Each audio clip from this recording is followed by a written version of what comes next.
ATM रु लुट उद्यम मयूरभंज जिला करंजिया एटीएम रु लुट उद्यम होता अभियोग रही टंका नेबारे विफल होती दुर्बृत्त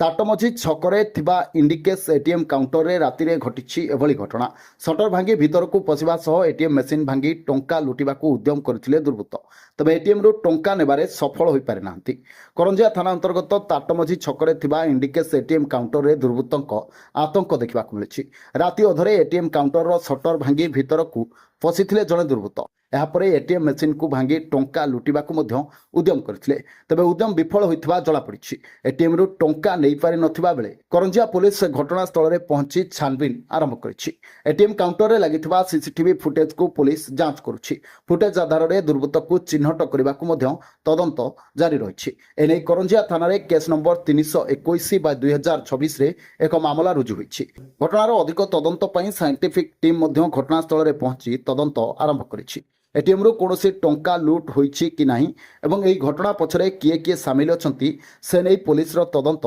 जारी रहिछि। Bureau report news 18 plus.